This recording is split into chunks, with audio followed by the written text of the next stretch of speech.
बिस्मिल्लाहिर्रहमानिर्रहीम। अस्सलामु अलैकुम। किसी भी चीज़ को पहचानने के लिए, उसके तारुफ़ के लिए तीन चीज़ें होती हैं। एक, उसकी शक्ल से हम उसको पहचानते हैं। दूसरा, उसके नाम से उसको हम पहचानते हैं। और तीसरा, उसकी आवाज़ से उसको पहचानते हैं।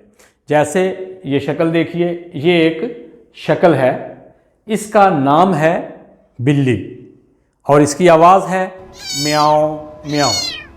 और ये एक शक्ल है, इसका नाम है कौवा और इसकी आवाज़ है काएं काएं।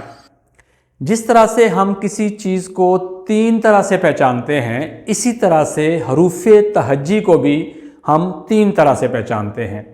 उसकी शक्ल से, जैसे ये शक्ल है, और उसके नाम से, इसका नाम बे है, और फिर उसकी आवाज़ से, इसकी आवाज़ बो है। अब ये तो उसका हो गया तारुफ।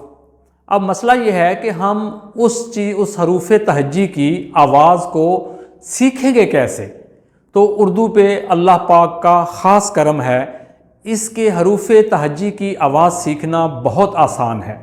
उसका एक फ़ार्मूला ये है कि जिस हरूफ़े तहज्जी की आप आवाज़ सीखना चाहते हैं, उस हर्फ को लफ्ज़ के आखिर में रख के बोलिए और फिर जो आखिरी आवाज़ आएगी वही उस हर्फ की आवाज़ होगी।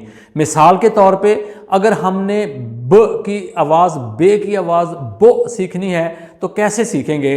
इस बे को हर्फ लफ्ज़ के आखिर में रख के देखेंगे। जैसे किताब, गुलाब, कबाब।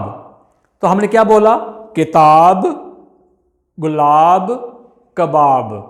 तो आखिर में क्या आवाज़ है? ब। तो ये इसकी आवाज़ है।